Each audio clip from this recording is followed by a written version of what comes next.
പാടാതെ വളഞ്ഞു നിൽക്കും പുതു കന്യകയാരോ ആലപ്പും ആനന്ദരാഗമോ ആസുര താണ്ഡവമോ മന്ദഹാസ പുഷ്പങ്ങളിലെ മധുകണങ്ങൾ മായുകയോ മനസ്സിൽ കുളിരണിഞ്ഞതാരോ മാലേയ നിലാവേ മാലേയ കുളിർ നിലാവേ അതെ അതെ അതെ ആ ശരിക്കും സുരേഷ് ഉണ്ണിത്താൻ്റെ സിനിമയാണ് അത്. ലോഹിതാസ് സാറാണോ ഇതിനെ പറ്റിയിട്ട് സംസാരിച്ചിട്ടുള്ളത്? എത്ര പാട്ട് എങ്ങനെയൊക്കെയാണ് തൃശ്ശൂരിൽ നിന്നിട്ട് ഒരു പാട്ട് കമ്പോസ് ചെയ്ത് കഴിഞ്ഞ് മദ്രാസിൽ നിന്നപ്പോൾ നേരത്തെ പറഞ്ഞ പോലെ അവർക്ക് ആ ട്യൂണും നൂല് മാറണം. നീലാഞ്ചനം മിഴി ഇതെന്ന് പറയും പൂവ് എന്നുള്ള പാട്ടാണ്. അത് ഒരു സാറിനോട് കൊണ്ട് അത് എഴുതിച്ച് പിന്നെ എഴുതിച്ച് 2-3 പ്രാവശ്യം എഴുതിയാള്. എന്നിട്ട് ഈ പാട്ട് വന്നപ്പോഴാണ് ഇതിന് വേറെ ട്യൂണ് അവിടെ ചെന്നപ്പോൾ വേണമെന്ന് പറഞ്ഞത്.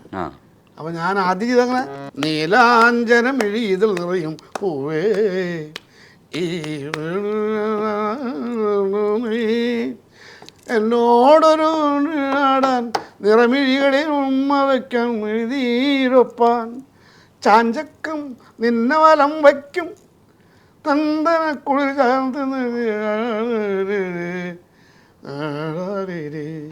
നീലാഞ്ചനം മിഴിതൽ നിറയും പൂവേ ഈ ഏത് വിഷാദ എന്നുണ്ടാക്കിയേ അത് മാറ്റി വേറെ ആക്കി. അതാണ് പിന്നെ നീലാഞ്ചന മിഴിതൽ നിറയും പൂവേ നീ ഏതു വിഷാദ തിരകളിൽ എന്നോടൊരു വാക്കുരിയാടാൻ നിറമിഴികളിലും വയ്ക്കാൻ മിഴിനീരൊപ്പാൻ ചാഞ്ചക്കം നിന്നെ വലം വയ്ക്കും ചാഞ്ചക്കം നിന്നെ വലം വയ്ക്കും ചന്ദന കുളിർ ചാന്ത് ചാത്തിയ കാറ്റിനെ അറിയില്ലേ ഈ കാറ്റിനെ അറിയില്ലേ നീലാഞ്ചന മിഴിതൽ നിറയും പൂവേ. പിന്നെ ഗംഭീരമായിട്ട് പാടിയിട്ടുണ്ട്. ശിവദാസറായിട്ട് പാടിയിട്ടുണ്ട്.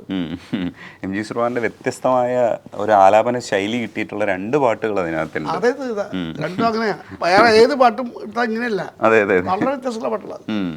അല്ല അങ്ങനെ രോഹിയൊക്കെ ആയിട്ട് സംസാരിച്ച് കൃഷ്ണാനി ബാരോ എന്നുള്ള പതുണ്ടായില് അത് ചിത്രം കൊണ്ട് പാടിച്ചു. ചിത്ര ചേച്ചിക്കും ഒരു നല്ല ഹൈപ്പ് കിട്ടിയതാണ് കൃഷ്ണാനി ബേഗനെ ബാരോ. ആശ്രയ കുറെ ആൾക്കാർ അതേമാതിരി പാട്ടിപ്പോ. അതെ അതെ അതെ ഉള്ളത് തന്നെ സ്മരസദാ മാനസം ബാലഗോപാലം നല്ലൊരു കൃതി. അതും അത് ഉടനപാടി കൃഷ്ണാനി ബേഗനെ ബാരോ ആക്ച്വലി ഉള്ളത് തന്നെയല്ലേ ഉള്ളതാണ്. ഒരു പദമുള്ളതല്ല. ആ കൃതി എടുത്താണ്. അതേമാതിരി സ്മരസദാ ഭാരതം അതൊക്കെ ട്രഡീഷണൽ എടുത്താണ്. മ്യൂസിക് അതിന്റെ ട്രഡീഷണൽ ഫോമിലായിരുന്നു. അതേ കൃതി മാത്രമേ ഉണ്ടായിരുന്നുള്ളൂ. കൃതിയിൽ പാട്ടുണ്ട് ഇങ്ങനെ പാടാൻ. കൃഷ്ണാനി ബേഗനെ എല്ലാവരും പാടാറുള്ളതാണ്. എല്ലാവരും പാടാറില്ല. നർത്തകികളൊക്കെ ഡാൻസ് പരിപാടിക്കൊക്കെ സോളോ ചെയ്യാറില്ല. അപ്പൊ ആ സാധനത്തിന് നമ്മുടെ ഒരു പാറ്റേണിലേക്ക് ആക്കിയെന്ന് മാത്രമേ ഉള്ളൂ. സംഗതികളൊക്കെ മാറ്റിയിട്ട് അതിന് സ്ഥിരമായിട്ട് പാടിക്കൊടുക്കുന്നതിൻ്റെ ചില വെർഷൻ ഉണ്ട്. അതിൻ്റെ ലിമിറ്റേഷൻ ഉണ്ട്. അതിനൊക്കെ അത് ഇത്രയേ ഉള്ളൂ. മാറ്റാൻ പറ്റില്ല. ഇങ്ങനെയൊക്കെയാണ്. അങ്ങനെ ആയാലും നാം തോന്നിട്ട് മാറ്റിയത്. മനസ്സിലായി. അത് തന്നെ ആ ഒരു സ്വാതന്ത്ര്യം മാത്രമേ എടുത്തിട്ട് അത് മാത്രമേ ഉള്ളൂ. പാട്ടൊന്നും മാറ്റിയില്ലായിരുന്നു. അതൊക്കെ വേറെ ഉള്ളത് തന്നെയല്ലേ. ഉള്ളതിനെ നമ്മൾ നമ്മുടേതായിട്ടുള്ള ശൈലിയിലേക്ക് രീതിയിലേക്ക് ഒന്ന് മാറ്റി. അത് ഗംഭീരമായിട്ട് ചിത്രം കുറേ പ്രാവശ്യം പാടിയിട്ടാ അനേ. അതെ അതെ അതെ 2-3 പ്രാവശ്യം വന്നിട്ട് പിന്നെ പാടി. ഓ ചേച്ചിക്ക് തൃപ്തി വരാത്ത സാറ് പറഞ്ഞിട്ടാണ് ഈ പറഞ്ഞിട്ട്. അല്ല ഞാൻ പാടി കഴിഞ്ഞിട്ട് പിന്നെ എം ജി ശ്രീകുമാർ ഒന്നുകൂടി പാടുക. അപ്പോൾ ഇവര് തമ്മിലുള്ള ഒരു മാനസിക ഒരു സംഭവം ഉണ്ടല്ലോ, തമാശ. അപ്പോൾ ഞാനും പാടുന്നുണ്ട്. അങ്ങനെയാണ് എനിക്കും പാടുന്നോണ്ട് വരിക.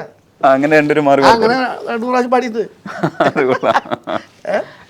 ഇമ്പ്രൂവ് ചെയ്യാൻ വേണ്ടിയിട്ടാണ്. ശ്രീകുട്ടൻ പാടിയത് അത് നല്ല പാട്ട് നന്നായിട്ട് പാടുന്ന കാലക്കേ അത് ഇത്ര പോരാന്ന് അവർക്ക് പാട്ടുകാർക്ക് തോന്നുക. അല്ല അങ്ങനെയൊക്കെയുള്ള ചില റയറായിട്ടുള്ള ചില സംഭവങ്ങളൊക്കെ എനിക്കുള്ള കാര്യങ്ങൾ ഉണ്ടായതാ. അത് ആർക്കും അറിയില്ല. നമ്മളിത് പറഞ്ഞു നടക്കാറുമില്ല. അതേപോലെയാണ് ശരിക്കും സുകുമാരൻ സാറിൻ്റെ പാദമുദ്രയിൽ അമ്പലമില്ലാതെ ആൽത്തറയിൽ വാഴും ഓംകാരമൂർത്തി ഓച്ചിറയിൽ ആ പാട്ട് ഭക്തിഗാനം ആയിട്ട് ആണ് യഥാർത്ഥത്തിൽ പരിഗണിക്കുന്നത്, ഭക്തിഗാനമാണ്. പക്ഷേ അതിൻ്റെ എൻഡിൽ ചില കാര്യങ്ങൾ ഉൾപ്പെടുത്തിയിട്ടുണ്ട്. എന്ന് വെച്ചാൽ ഗംഗയെ തലയിൽ വെച്ച് ഒളിസേവ ചെയ്യുന്നു മുക്കണ്ണൻ എന്ന് പറയുന്ന വരിയുണ്ട്. അത് ഗംഭീരമായിട്ട് ലാൽ ചെയ്തിട്ടുണ്ട്. ആ അത് വിഷയിൽ കണ്ടാൽ മനസ്സിലാവും. അന്ത്യമനോ ഒരൊറ്റാൾക്ക് ചെയ്യാൻ പറ്റില്ല. അതേപോലെ ഒരാൾ ചെയ്യില്ല, ഉറപ്പാണ്. ഈ ഉള്ളിൽ സംഗീതമുള്ളതുകൊണ്ടേ, ഈ താളബോധവും സംഗീതവും ഉള്ളതുകൊണ്ടാ അത് സിംഗറൈസിങ് ഇത്ര വൃത്തിയാവണത്. കൊട്ടി പാടുന്നുണ്ട്. അതൊക്കെ അതെന്ത് സിംഗ കാണാനുള്ള സുഖമുണ്ട. ആ അറിവ് ഉള്ള ഒരാളായതുകൊണ്ടത്. ക്യാമറ മൂവ് ചെയ്യുമ്പോഴും ഒക്കെ ഇത് കൊട്ടലും എല്ലാം സിങ്കാണ്. അത് കട്ട് ചെയ്തേക്കാൻ നല്ല രസമാണ്. സുഖമാണെന്ന് പറയാം. ആ അഭിനയം, ആ പണ്ടാരൻ്റെ ഒരു ആ അസല പടമല്ലേ അത്. എന്തൊരു മനോഹരമായിട്ട് ആ മാധുപണ്ടാരം, അച്ഛനും മോനും ഒരാളല്ലേ. പ്രാദേശികമായി തന്നെ ഓച്ചിറയുടെ കാളയും ഒക്കെ കൂടെ ഉൾപ്പെടുത്തിക്കൊണ്ട് അതിനെ കൊണ്ടുവന്നു. അല്ല, ഓച്ചിറ പരബ്രഹ്മമൂർത്തിയുടെ ഓച്ചിറയ്ക്ക് ഇത്രയും പ്രശസ്തി ഉണ്ടായത് ഈ പാട്ടുകൊണ്ടാ. അവിടെ ഇത് അറിയില്ലായിരുന്നു ആൾക്കാർക്ക്. അപ്പം അവിടെയുള്ള ആൾക്കാരെ പറയാം, ഞങ്ങൾക്ക് ഈ ഒരു പാട്ടുകാരനെ ഞങ്ങൾക്ക് ഇവിടെ ഇരിക്കാൻ കാര്യമില്ല, ഭയങ്കര തിരക്കായിരുന്നു ആ അമ്പലത്തിൽ. അമ്പലത്തിനെ കുറിച്ച് ഞങ്ങൾക്ക് ഇത്ര ബോധ്യം ചെയ്ത് ഈ ഒരു പാട്ടുകൊണ്ടാണ്. ആ ഭക്തികാരനോടൊക്കെ എല്ലാവരും സ്ഥിരം പാടുന്നതാണല്ലോ, പാടാതിരിക്കാൻ നിർത്തില്ല. അങ്ങനെയാണ് ഒരു കാലം. കൊടപ്പനക്കുന്ന് ഹരിസാറാണ് ഈ പാട്ട് എഴുതുന്നത്. അതിൽ ഈ പറയുന്ന ഒളിസേവ ചെയ്യുന്നു മുക്കണ്ണൻ എന്നൊക്കെ പറയുമ്പോൾ അതിനെ ഒരു തെറ്റായി വ്യാഖ്യാനിക്കുമെന്ന് വിചാരിച്ചിട്ട് ഉണ്ടായിരുന്നോ? അന്ന് ആ ഡിസ്കഷൻ എങ്ങനെയാണ് പോയെന്ന് ഓർമ്മയുണ്ടോ? അത് നാഷണൽ അവാർഡിൻ്റെ ലാസ്റ്റ് റൗണ്ടായിരുന്നു. ആ റൗണ്ടിൽ ഏതൊരാൾ ഇങ്ങനെ അതൊരു തെറിയുടെ ഒളിസേവ എന്ന് പറയുന്നതിൻ്റെ മീനിങ് ഇതാണെന്ന് പറഞ്ഞു കൊടുത്തു. മലയാളി അല്ലെ മിടുക്കന്മാരാണല്ലോ നമ്മുടെ ആൾക്കാർ. അപ്പം അത് സഭ്യമായിട്ട് ഇതിലും നന്നായിട്ട് എഴുതാൻ പറ്റും. ഇതിലും നന്നായിട്ട് ഈ പറയുന്ന മാറ്റർ പച്ചയിൽ പറയുമ്പോൾ അത് മലയാളത്തിൽ എല്ലാവർക്കും മനസ്സിലാവുന്ന മാതിരി എഴുതുന്ന രീതിയാണ് വളരെ മോശമാവുന്നത്. അതിൽ പടത്തിലും അതിന് പ്രാധാന്യമുണ്ട്. പടത്തിലെ കഥയുമായിട്ട് ഒളിസേവ ചെയ്യുന്നു മുക്കണ്ണൻ, അതാണ് കറക്റ്റ്. അത് ഈ മുക്കണ്ണനും പരമേശ്വരനും പാർവതിക്കും ആയതുകൊണ്ടാണ്.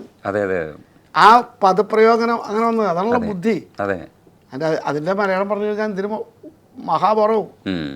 അപ്പം അത് ഇങ്ങനെ വ്യാഖ്യാനിച്ചു കൊടുത്തിട്ടുണ്ടാവും. അപ്പം മാറ്റി വെച്ചതാണ് ആ ഒരു വേട് കാരണം. അത് വളരെ വേദന ഉണ്ടാക്കിയൊരു സംഭവം സത്യം പറഞ്ഞാൽ.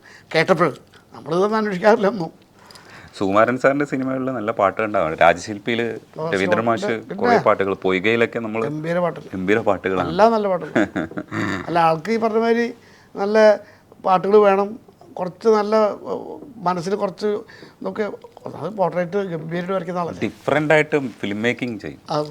അതാ നല്ല ചിത്രകാരനാണ്. അതെ, കൊത്തുപണി. അതാണ് രാജശില്പി അസാധ്യമായിട്ട് അത് ചെയ്തു. ചിത്രകാരനായതുകൊണ്ട് അതിൻ്റെ ഉള്ളിൽ അതാണല്ലോ, അതുകൊണ്ട് ഉണ്ടായതൊക്കെ നമുക്കുണ്ടായ ഭാഗ്യം. അതെ, 10 പാട്ടാണെങ്കിൽ 10 പാട്ട് എൻ്റെ സ്വന്തമാണ്. അത് 10,000 ഉണ്ടാക്കിയിട്ട് ഒരാളും കേൾക്കാത്ത മാതിരി ഉള്ളത്. അതെ, ഇത് 10ഉം 10 ആൾക്കാർക്ക് അത് നിശ്ചയമായിട്ടും മാറ്റി വയ്ക്കാൻ പറ്റാത്ത മാതിരി അവിടെ നിൽക്കുന്നുണ്ട് അല്ലേ. അത് വലിയൊരു ഭാഗ്യമല്ലേ. തീർച്ചയായിട്ടും.